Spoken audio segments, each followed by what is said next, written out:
Kamu ya, Datuk Jamal Abdillah bersama dengan kita dan juga Malik ya. Baiklah, jadi macam kita buat tadi, kita akan bersama dengan tetamu kita mengenai hal kusta dan adalah ceritanya akan kita mulai dan dah pun bersama dengan kita di talian kita sekarang bersama dengan kita punya doktor lah ya, doktor orang kita juga ya. Halo, selamat pagi doktor.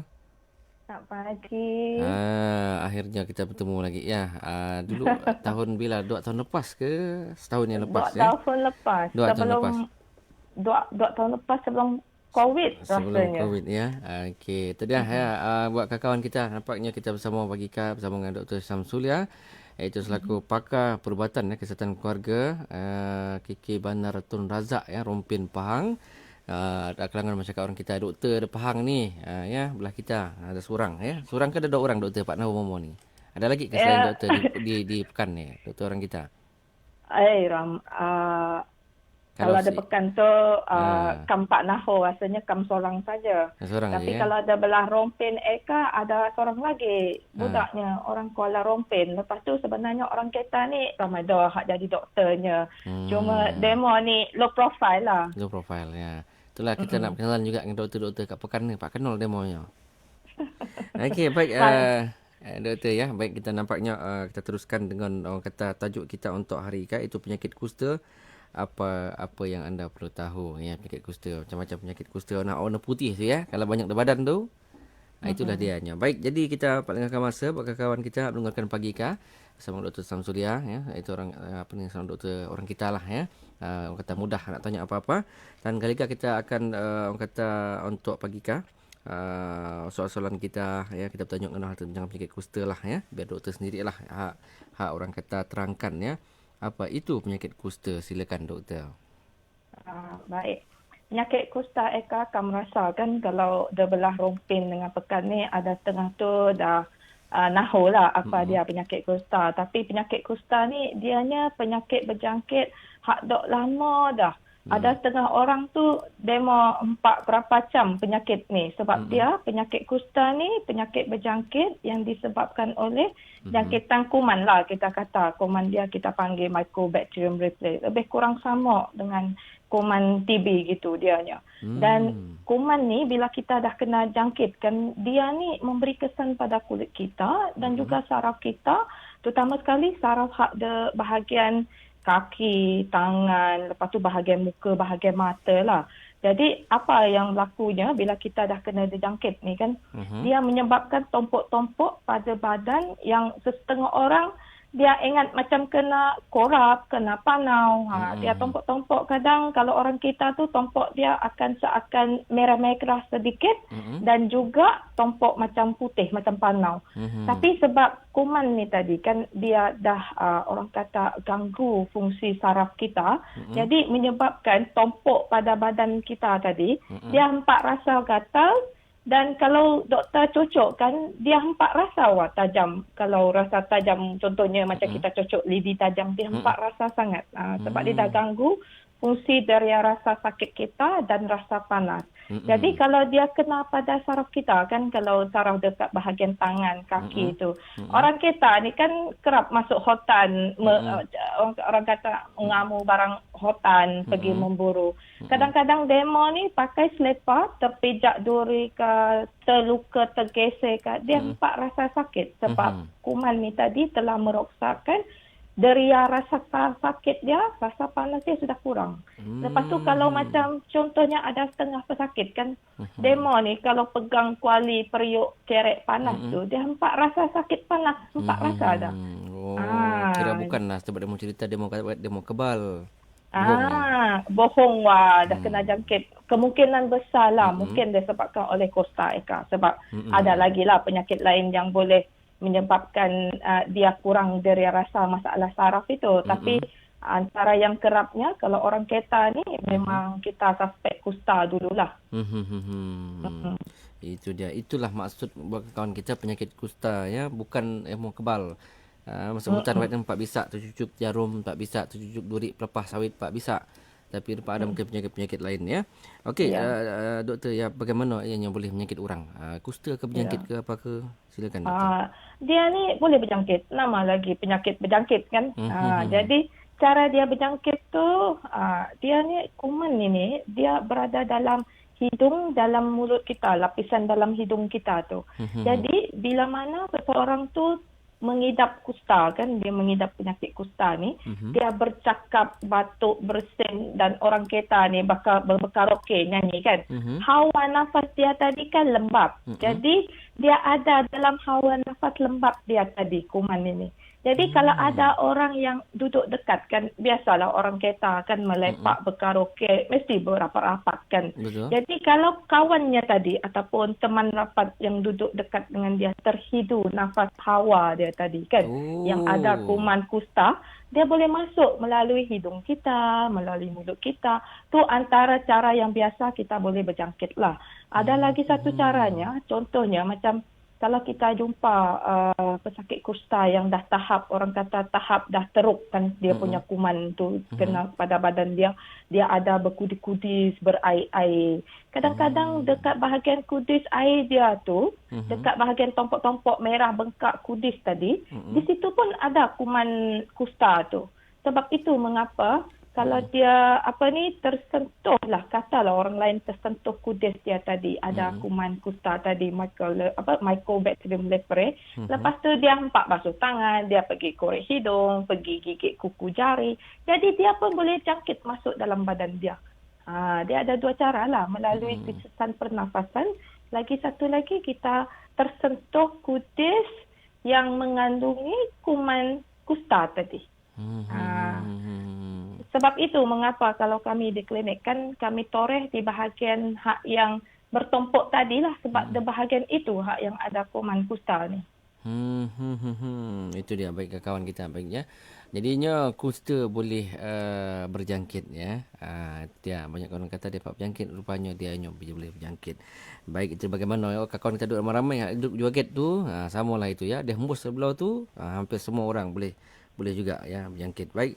Jadi doktor, siapa yang kata yang berisiko untuk dijangkit kusta ni sebenarnya?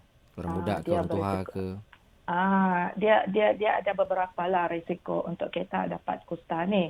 Hak pertama sekali, macam Ais cakap tadi kan, faktor usia lah. Faktor usia ni kalau orang hak muda-muda, budak-budak, bawah 15 tahun, mereka ni memang berisiko. Lepas tu kalau macam orang yang sudah tua, mungkin berisiko juga untuk dijangkiti. Lepas tu yang paling kerap kami jumpa ni kalau mereka hak duduk serumah kan. Kalau duduk serumah tadi kan Aimo dah kamu cerita macam mana dia berjangkit tadi. Kalau duduk serumah, kita duduk rapat dengan orang hak ada penyakit kusta ni dan dia pun hempak nahu, kita pun berisiko boleh dijangkiti sebab dia jangkit melalui hawa nafas tadi kan.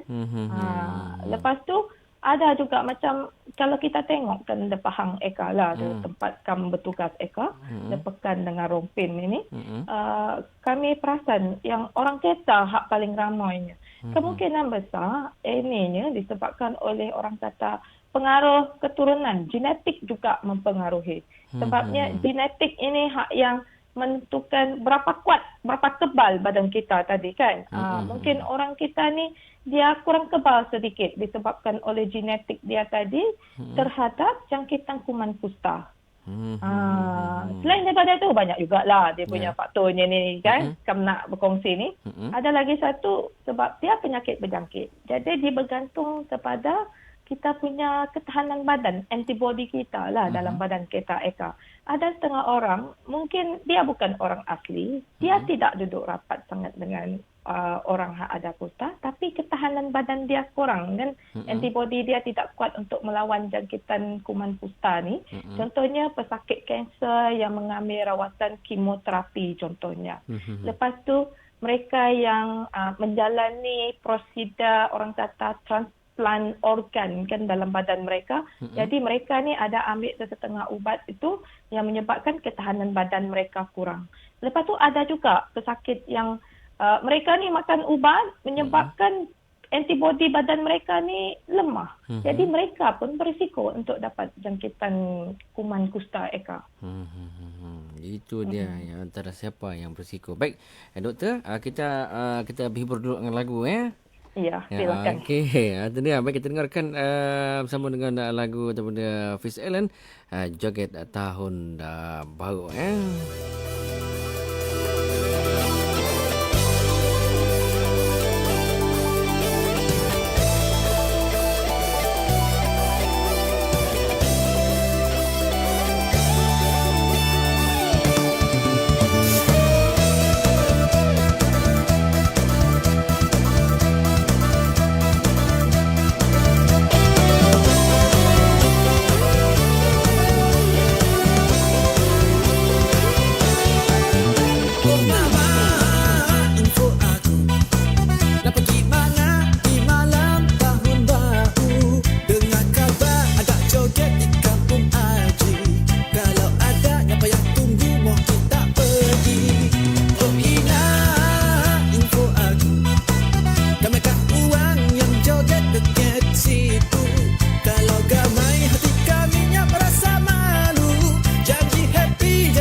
Sudah ya, sama kita Fiz Allen ya, Joget Tahun Baru. Namun kan rodang pendengar kita paling sebagai main-main ya.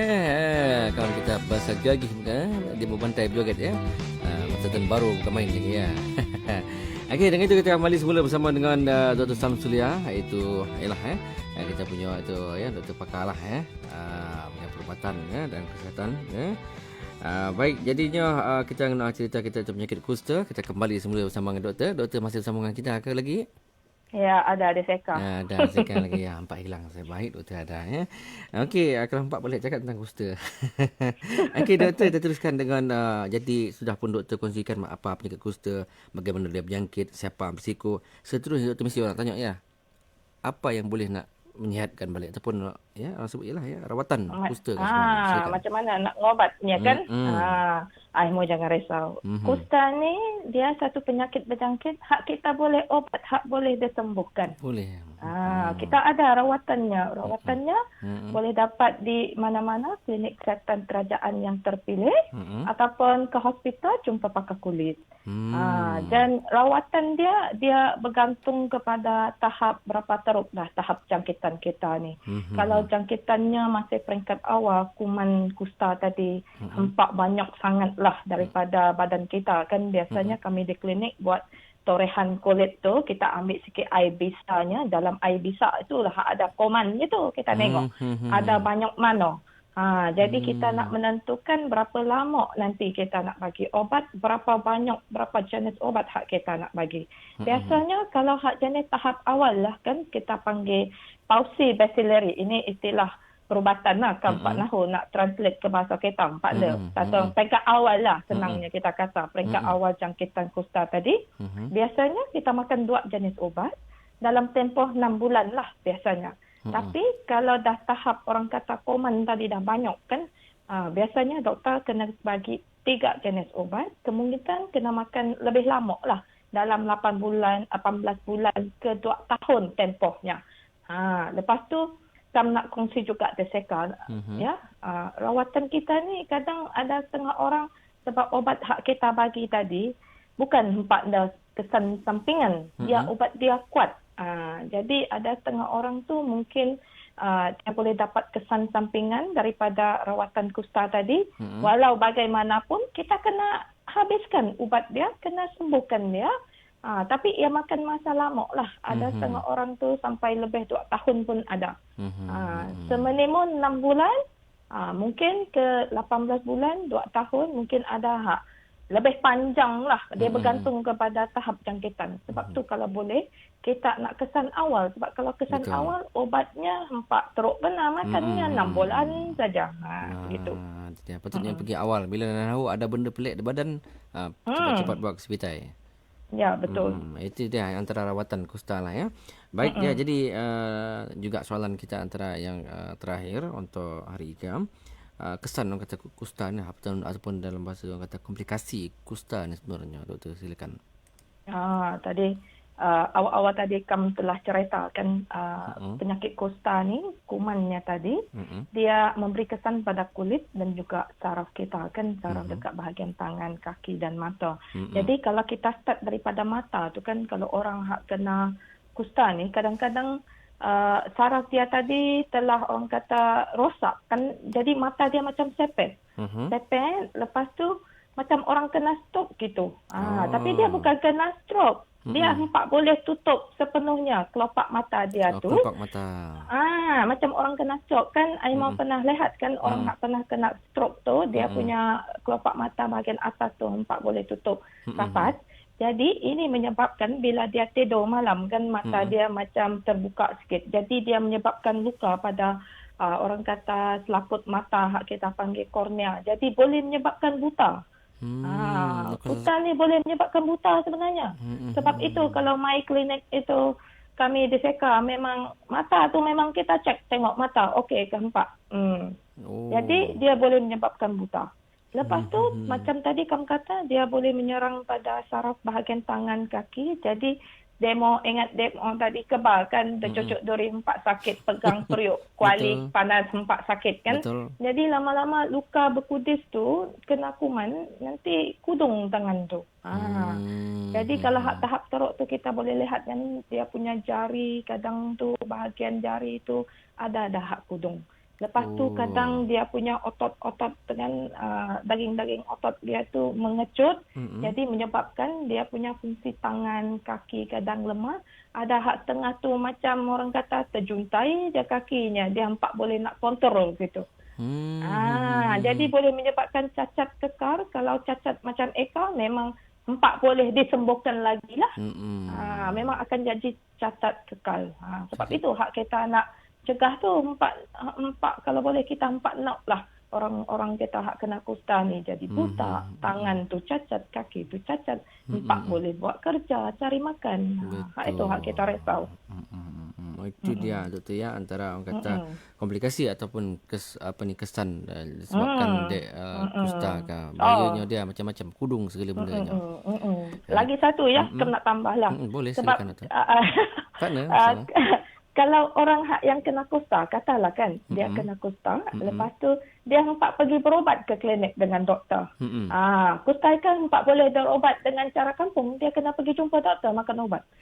Jadi kalau dia empat berobat, dia tadi badan dia penuh dengan kuman kusta.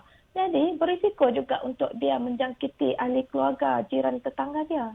Itu hak kalau boleh kita nak rawat awal mereka ni. Selain untuk kebaikan si pesakit sendiri, kita juga menitik beratkan orang lain supaya empat berjangkit ke orang lain. Komplikasi dia boleh jangkit ke orang lain kalau kita empat rawat mereka ni. Dia kusta warna putih ya? Dia tidak semestinya warna putih, kadang tu tompok dia tu.